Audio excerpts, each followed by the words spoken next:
Hello everyone, welcome back to the channel. Welcome to Boeing Field and welcome to the Kuro. I hope I'm pronouncing that right. Boeing 787-8 Dreamliner mod for the sim, a free mod available on flightsim.to. It takes the normal 787-10 from Asobo, combines it with another fantastic enhancement mod for the 787, and then takes the external model of the 787-8, as you can see on the tail there, and shortens it to match 787-8. There's not a whole lot as far as texture changes and that sort of thing, but I think there's a few things here and there. I'm not terribly familiar with the default Asobo 787. I've admittedly kind of not touched it since it dropped and was kind of abysmal, but this fixes a lot of those things. So we're going to go ahead, hop inside. Actually, no, we'll do this like a normal tutorial or normal walkthrough. We'll take a look at some of the textures, even though a lot has not changed. And then we'll take a look at what has changed, namely the FMS and onboard systems on the 787, which really make this thing shine. So without further ado, let's begin. Alright, first impressions of the textures on the Kuro Boeing 787. This is an aircraft that I absolutely loved when it was first introduced. I still love seeing them now. Whenever I make it to an airport that's busy enough to get them, it's just a cool looking airplane, the wing flex and all that. I do see what appears to be an improvement to the landing gear, and some of you guys will have to let me know in the comments, is this just the default or has it been overhauled? If it's been overhauled, it looks good. If it's the default, then I don't remember it looking this good. There is one small issue with the aircraft, and that's that these nose gear lights seem to not work, and we'll show that once we get some power on board the aircraft. Obviously, we're in a cold and dark state right now. Same GENX engines as before. We do not, unfortunately, pass the patented sample engine test as we didn't before on the default 787, but that's okay. And there's no interior. Again, we're just taking largely the default 787 and revamping some of the other systems with the help of that other third-party mod. No interior, like I just mentioned. Somebody just fly over. Nope, it was birds. You do have those odd little overwing views, so that's kind of nice. And then the other thing that this changed for the external model is the strobe and beacon flash rate is nice and slow, more realistic to the real 787. That was a huge drawback for me, just the lack of detail from Asobo, making the 787 have just your normal flashbulb style strobes. Everyone knows most LED aircraft, but especially the 787 has those real long flash strobe lights like what you see on the new 73s. So let's hop inside, take a quick look at the cockpit. Again, not a whole lot has changed there from what I can tell. Doesn't mean there aren't changes. We'll do an overview in there, and then we'll look at starting up and programming the FMS. I didn't mention it before, but we're doing a delivery flight, obviously an Air Canada 787, and we're going to be flying into Vancouver. So not a long flight from Washington State into Canada, but nonetheless, it'll give us a little bit of time to fiddle with the autopilot, and maybe we'll do a non-assisted landing. So here we are aboard the cold and dark Kuro 787. Ignore that clicking in the background. That's actually FS realistic.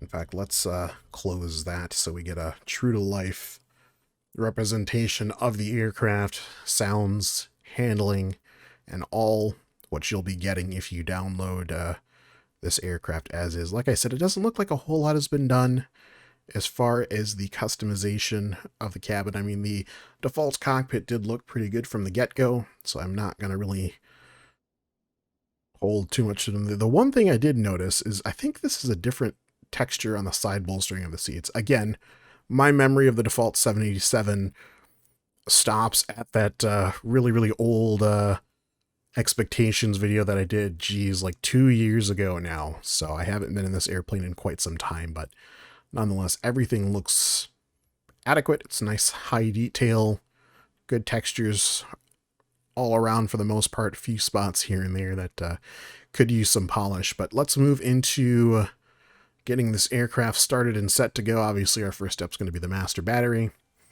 and then we will turn on the APU, and we'll throw on the nav lights. We'll leave anti-ice in the auto position for now. Turn on our seatbelt sign. We'll brighten up that overhead panel a little bit. Everything else will wait for the aircraft to spin up on.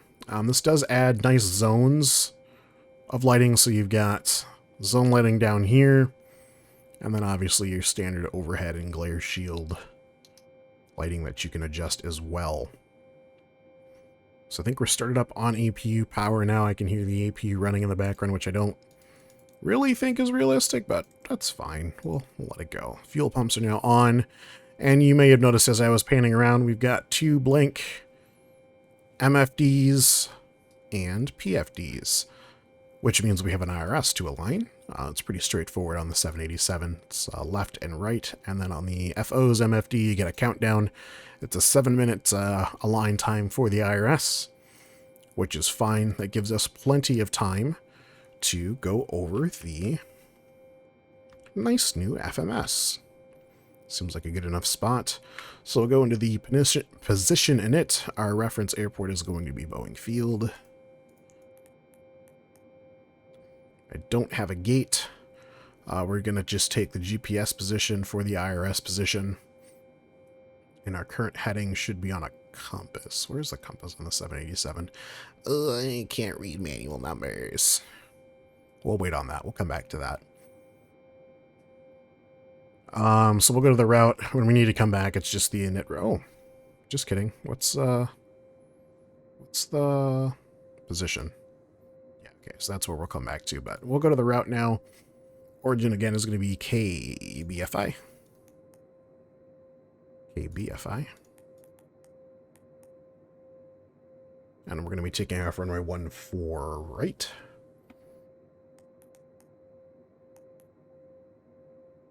And we're going to be heading into Vancouver, which is Charlie Yankee Victor Romeo.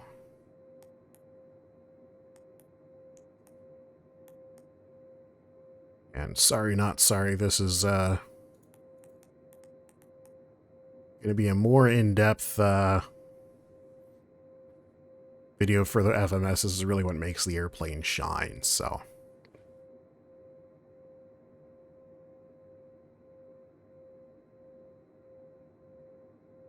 Back to the position page, we have 5 minutes for the RS to align. It's fine, that gives us time to set our cruise altitude of 13,000 feet. Oh. And then I want a auto bank limiter. And we'll set our initial heading of 140.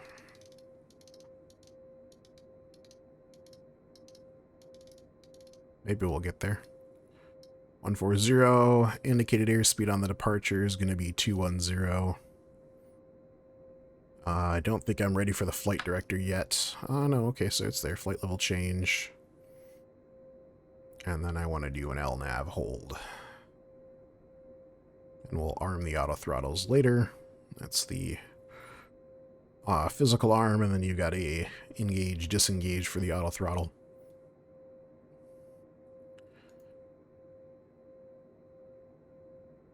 Gross rate and fuel has automatically been calculated. Reserves, we really don't need anything for reserves, so we'll go 50. That's too much, because we're not going to be able to... oh, that's in pounds. Okay, so we'll do...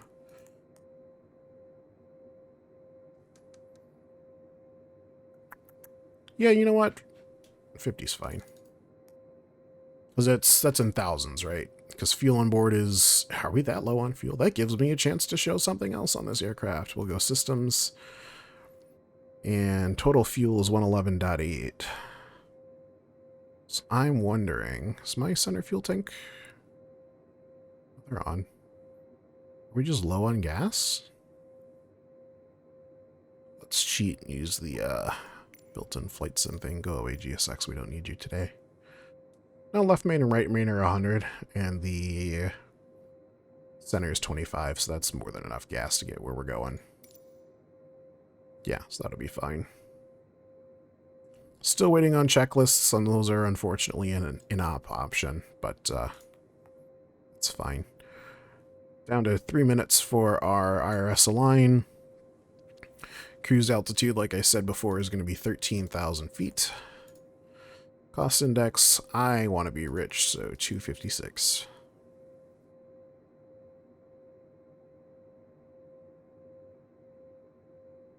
Press them? No? No? There we go. Outside air temp, we should have a reading on our... somewhere. Okay, that's fine. We'll do this the fun way. Let's grab that METAR. Let's see here. Temperature is at 7 Celsius. You know, if you want me to do a, what's that? Oh, God, I don't know what... I don't know. We'll just say 7.0. So I guess I would know OAT. That sucks. Okay. Take off. We're going to go flaps 5, I believe. Yeah, flaps 5. I was hoping it would automatically calculate our V speeds, but that's fine. So let's just plug in some random numbers that are not at all applicable to our gross weight or winds. We'll do V1 of 111. Rotate to 135. And we're actually going to up V1, and then V2 will be 136. Sweet. FMC pre-flight complete. We have less than a minute left on our IRS align. Let's see if I can do a takeoff data request. Ooh, there's a shitty Dodge Ram starting up outside. Cool. Departure is going to be BFI, and we're going to be taking Ranson 8 for runway 04 right. What? I just... No, you had it. 14 right, please. Execute. And our arrival is going to be pane 4. Where's my next page? Pane 4, please. And we're going to be taking ILS 08 right. No transition. And we should have, there we go. Load it up now. Let's go to the plan mode. The plan mode. Yeah, that one.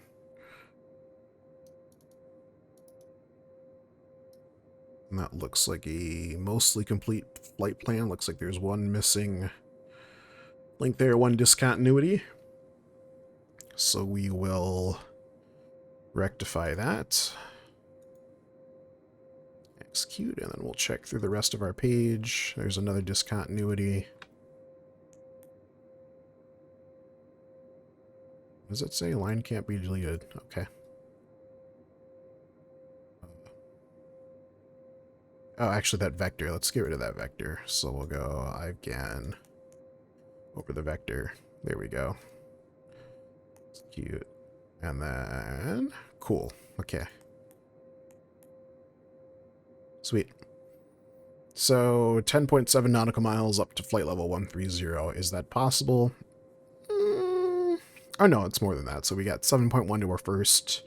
Okay, so we got more than enough distance. So that's a quick look at the FMS setup. Just enough to get you up in the air and flying. Obviously, there's more to it than that, but this should work for getting us airborne. It is nice. The other part here is that you can actually have... Don't make me a liar. Is this just non... Hello? Oh, yeah, okay. So you can only work on one FMS at a time? Is that real? Is that true? Okay, I guess it is. That's fine. We only need the one FMS. So let's go ahead, walk through a startup. We're going to be taking a straight out left. That's one other thing that this mod added, is a really nice steering circle on this airplane, because Lord knows we didn't have it before. So let's just double check everything. We've got our beacon on. Oh, we've been running not on the APU gens this whole time. That's stellar. Glad the batteries didn't die. Don't worry, guys. I'm a pro. I'm a pro. Pressurization's all set to auto. Trimmer auto. Axe auto. Flight temp is auto. So we should be good. Seatbelt signs are on. Beacon's on. Double checked. Let's go ahead and start. Engine 1 first. Should be a relatively quick taxi. You can actually see the threshold right there for runway 14 right. We'll be competing a little bit with traffic coming in and out of SeaTac, I would imagine. We check FSLTL. And it is still making stuff from Seattle to... Oh, wow, EGLL. What is that? That's somewhere in the UK. Is that London? I'm aware you guys couldn't see that. I'm permanently aware. Alright, 23.5 on the motor. Let's throw in fuel.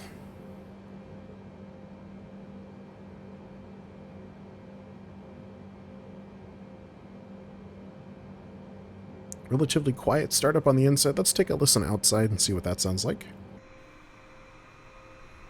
Ah, it's still there, the bug. I'm using the New Light mod, another free mod on this airplane that just gives slightly better lighting cues. And one of the things that seems to not have been fixed is the position of the aft lights. I can confirm that on the default mod, the lighting position is fixed. But it looks like the New Light mod hasn't worked that out quite yet. Well, we won't hold it against them. Blink rate's a little bit fast on the beacons. Let's get engine 2 starting, and then we'll take a look at the strobes as well. Back over to our left wing, strobe lights on. Yeah, look at that. Nice slow flash rate. Like you would expect out of a 787. Hot-ish LOD on the strobes, not gonna lie. Especially compared to the nav, like this distance, it's fine. You come out a little bit and it's poo-poo. One thing that doesn't have a crappy LOD are the wing lights. Look at that. Look at that. Any distance, you can see them. Let's throw fuel in engine number 2. I'm sure it's ready to start now. Yep, 23.5. Another fix for this, again, I don't know if Asobo ever got around to it. I'm doubting it, considering their previous work. But the transponder now does actually function, so you can take this aircraft on flights where you need a transponder. You should be able to do VATSIM, that sort of stuff. So let's look at our... Okay, weather radar is still an op. That sucks. Let's do 127. 15. For ATIS. Hello? Where did you... What's going on with my radios?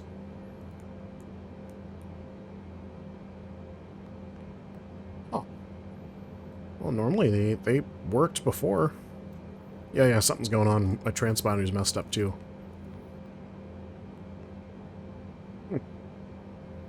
Well, that's a new bug. Oh well. Guess we won't be using any radios. I was trying to figure out the nav radio. Is it? Nope, HF's inoperative. Interesting. So Cellcal seems to work. Cabin interphones. I don't know what any of those do. Is that just having people open and close doors? Yeah, and use make call directory. Do those do anything? Nothing. Make call. No. Okay. Well, I might as well leave it on cabin announcements, seeing as all of my other stuff doesn't work. Alright, nonetheless, we are started up here, so let's go... Oh, let's actually address that elephant in the room. So I'm going to turn off our strobes, because we don't need them now. I'm going to turn on the taxi lights, and on a keybind, what that does is it turns on both the taxi lights and the runway turnoff lights, which I don't really mind, some of you might. So there are our taxi and runway turnoffs. on the jet. And for the two of you who are curious, here is the aircraft with just taxi lights. There's nothing, because that nose light doesn't seem to work, so I don't really know what exactly to do about that. I can turn on just the nose light. You can see it's clearly marked there. And no external lighting whatsoever. So definitely a letdown. But we'll make do. One other quick thing I want to point out as my frame rate's dropping through the floor here, we're going to get moving, is the HUD positioning. So you might notice this is the default camera position, just to prove it. I've reset it. And you sit kind of like in the seat, which is fine from a field of view standpoint from the cockpit, but when you're using the HUD, it's not going to work. So you're going to want to reset your view, then move forward a little bit to get that HUD visible, and then zoom out to get kind of that extra field of view. And it's a trick. You know, you don't want obviously a fisheye effect or anything like that, but it's not great. So let's go park brake off, taxi lights on. And we're going to power out here and come out to the left. We're going to use our tiller, and we're going to awe at the new turning radius of this jet. There's another downside, though. The nose wheel doesn't actually actuate to the degree that the aircraft is turning, so I can turn this aircraft darn near 90 degrees. And you can see that nose wheel just kind of skitters. Thanks, Asobo. Alright, once we get clear of that blast fence, we'll drop flaps 5.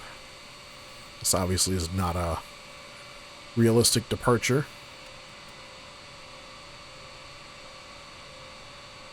Alright, flaps are in transit now. I accidentally selected flaps 10. Let's go flaps 5. We'll wait for Mr. Isuzu fuel truck to get clear. Nope, he's just going to sit there. That's fine.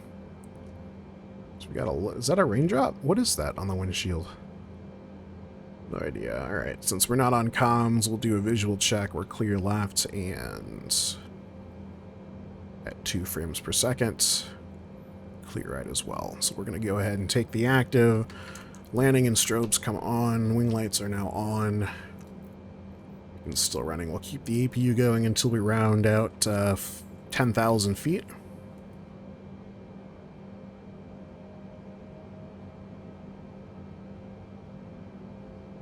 Check anti-ice, all set to auto.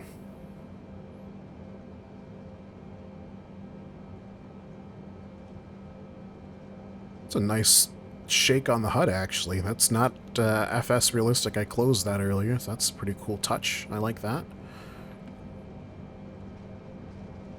Alright, lined up. Runway confirmed. 14 right. Let's go flying, guys.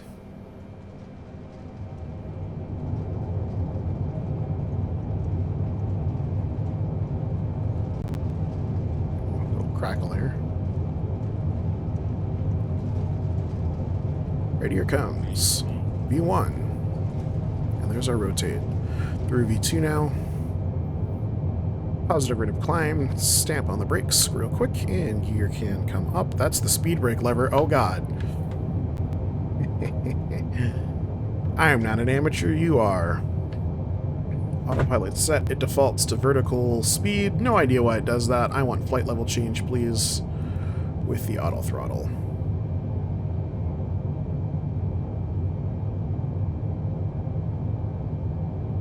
And we'll zoom out on our FO's MFD. I was using that as a taxi aid.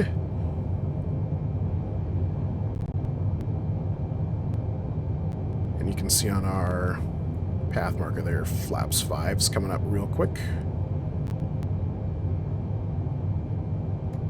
So go up to flaps 1. Let's cycle the auto throttle.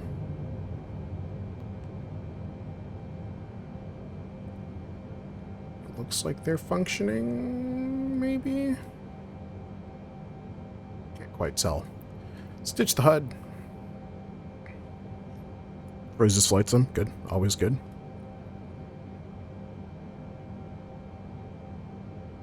And as always on our departures, we'll take a look outside. Something I always loved about the 787 is the amount of wing flex you get. Wings actually flex above the flight level of the fuselage, which I always thought was cool. Got those strobes while flashing appropriately placed incorrectly. And that real nice view through of that GE NX motor. I don't think the GE NX is part of the ultra high bypass family, but boy is it close. Alright, so more crackles. Got a lot. Oh wow, flight sim, you're just giving us an oral treat, are you? Alright, coming in through 10,000 feet now.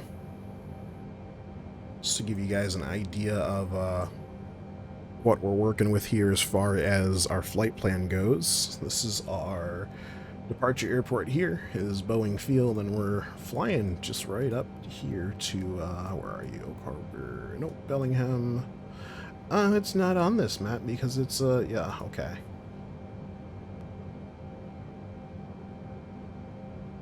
Well, okay, so I do have info, at least for Vancouver. I just can't physically see it because it's not in U.S. airspace.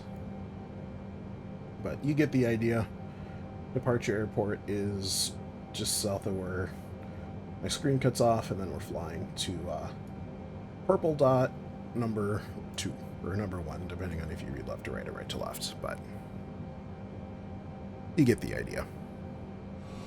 So above 10,000 feet now, re-bypassing the city of Seattle down there.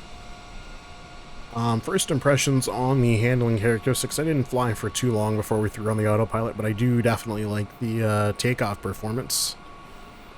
I can't speak for real 787 performance, obviously, having never flown the aircraft.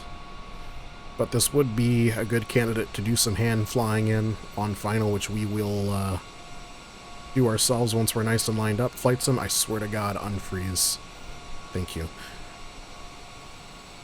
So guys, you just have to be a little bit rough with the sim sometimes, and then it just works. Tell you what though, we might climb a little bit higher. I don't want to be skimming these clouds the whole way into Vancouver. It'd be nice to get above them, so we might head back into the cockpit and increase our flight level. Maybe look out ahead a little bit and see if this cloud cover is going to clear. Well, it is cool seeing the city down there. Yeah, look at that. Look at that. That's pretty neat. Anyway, I'll catch up with you guys once we're a little bit closer to Vancouver. Alrighty, we are rolling up on our top of descent now. I climbed up to 16,500. We're coming back down to 13,000 now. And we're actually going to keep descending down to 8,000 feet, which is going to be our next altitude hold. We'll throw on the wing lights. Not that we really need them, but we'll throw them on just in case.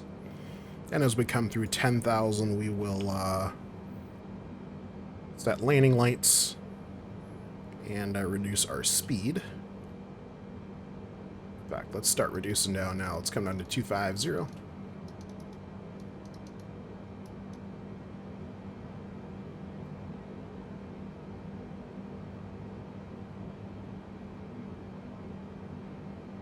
Those are all non-applicable. That sucks. VNAVs. Oh.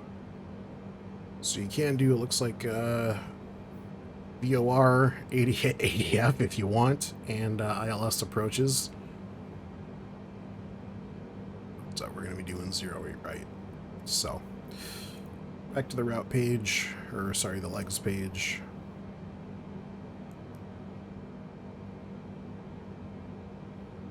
We might need to start deploying some speed breakage here. We'll see.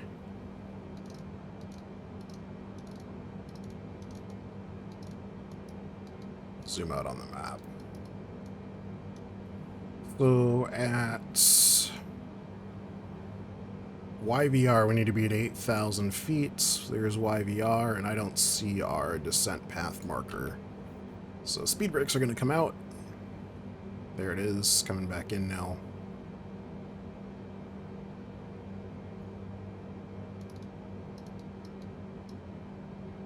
First notch of flaps. Speed brakes can come in. Actually, we'll go ahead and arm those. But we're here, and we've got a relatively long runway, so we'll do an auto brake of 2. Flaps down to 5 now.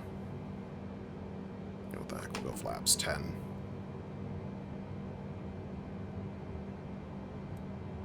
As we descend through the clouds into Vancouver.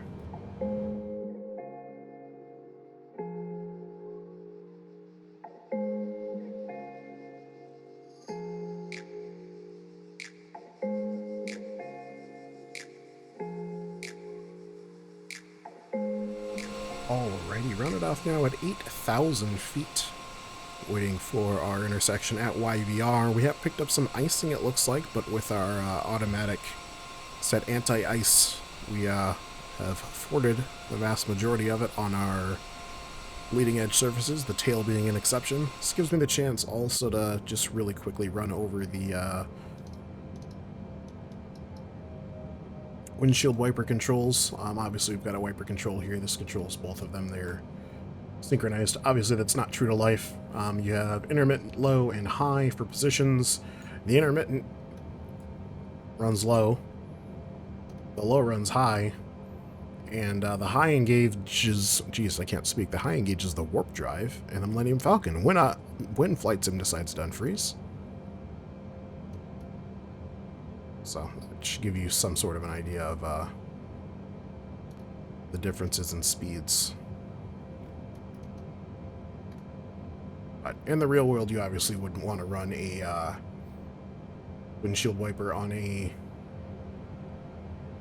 dry windscreen. It leads to premature scratches, which can lead to crazing and all sorts of other nasty stuff. But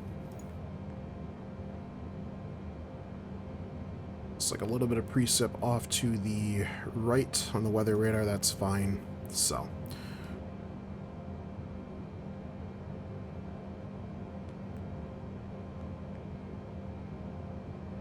Start zooming in on our secondary map here.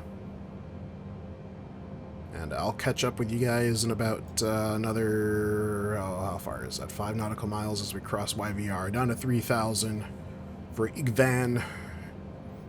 And then our final approach into runway 08 right, which we'll try to do in real time. Well, not in real time. Hand fly is what I mean. It obviously will be in real time. Officially in Canadian airspace as of now, I believe. Oh, please stop that. Flight Sim. Like I said before, I've had a lot of issues with Flight Sim as of recent. I don't know if you guys are experiencing the same or not, but let me know.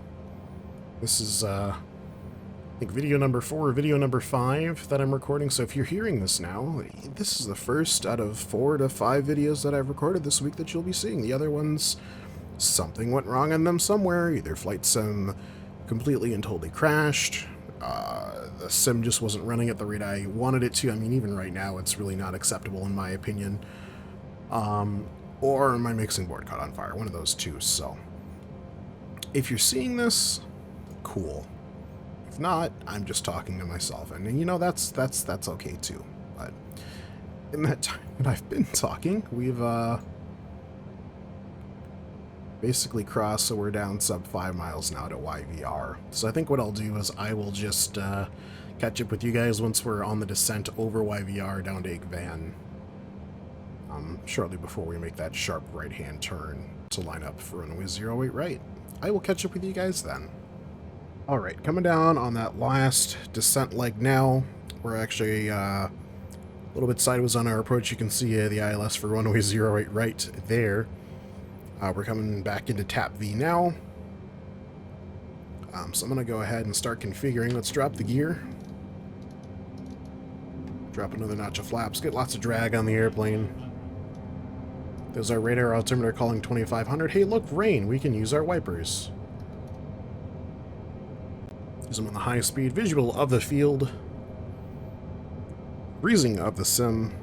Boy, that just doesn't get old, does it, guys? So let me tell you, I love this. This is actually great because it lets you take in, you know, the real nice scenery of a frozen flight sim.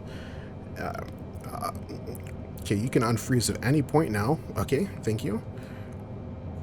I think that's the fix, is just saying, hey, I need you to unfreeze. Okay, let's go. Where's my approach? Approach mode, please.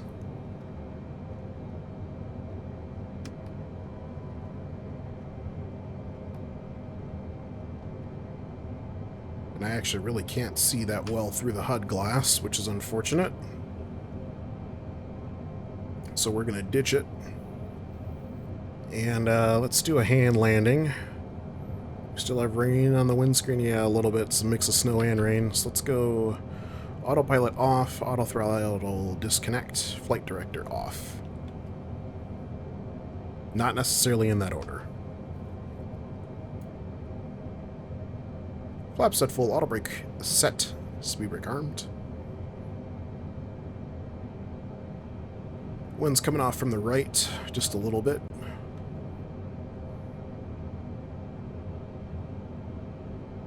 Committed now. Gonna leave the wipers going. Normally that would be an FO job. You know what? We are the FO. We're the FO and the captain, damn it. We'll do both. Do I regret my choices? I'll let you know once we're closer to landing. Yes, yes. Okay, I regret the choice. Ooh. You guys like poppy audio? I sure hope you do, because that's what Flight Sim's delivering right now at 2 frames per second. Why is my back stick not... I'm full back on the stick. Okay, we just slammed into the ground. That was unfortunate. I didn't like that at all. We're gonna go somewhere else, and we're gonna try that landing again, because that sucked. That was awful. It was miserable, abysmal, and everything else in between. Let's load up somewhere else, a little bit more FPS friendly maybe, and try that landing again, and then we'll close out. But you know, the delivery holy icing, Batman! Look at all that ice. It's like we, I don't know, flew through clouds for 40 miles or something. I also like the lack of icing on the rudder pane, but then all of that icing on the tail. That's pretty funny. Anyway, let's retry that landing. We'll do a circuit, which you really don't do in a 787, but we'll do that real quick, and then we'll close it out. Alrighty, at a more frame rate friendly airport now. Let's get a better idea of what the 787 is capable of and feels like in real world flight. Like I said, it's probably not going to be too different than the Dash 10, but nonetheless we'll take a little look-see. No flight plan today to follow. We're just going to do a pattern around this airport here in this ANA liveried 787.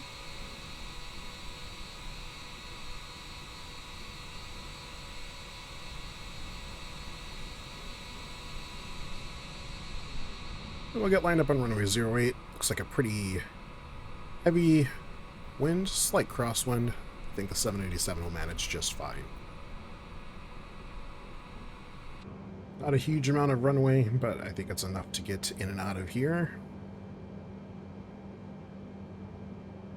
Now let's do a high performance takeoff. So we're going to go ahead and get on the brakes fully. Try and center up that tiller as best as I can, and we'll run up the motors.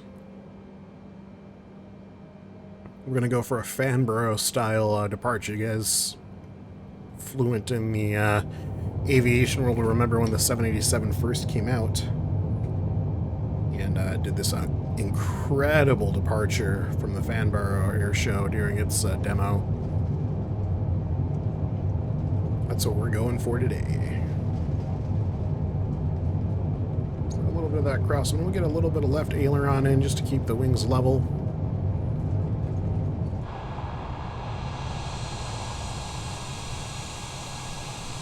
Brakes on. Here come the gear.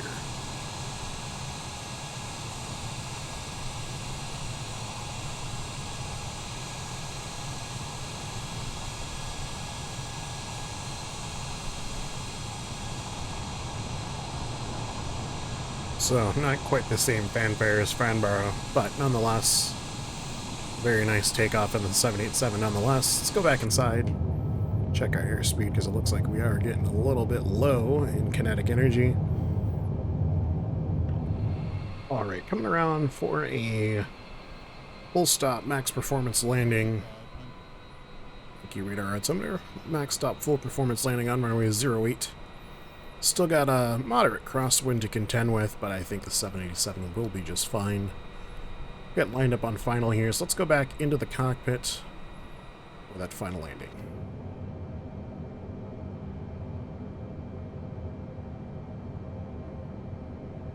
The winds have actually switched now. Looks like we've got a nice tailwind, which is great. Oh, if this isn't a performance test, I don't know what is.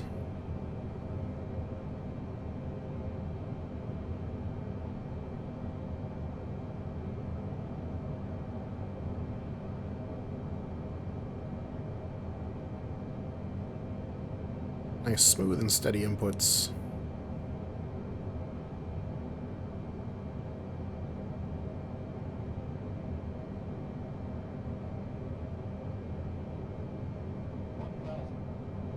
A little bit of turbulent buffeting. Keep that right wing down if we can. Oh, there is a little bit more.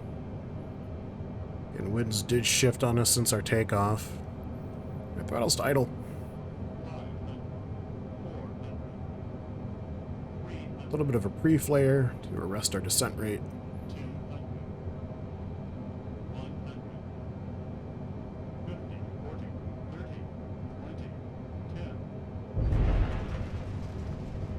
Interesting new sound effects there. Alright. Into reverse.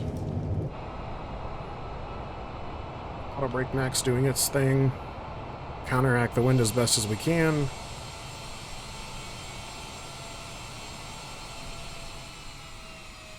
There is a 787-8 down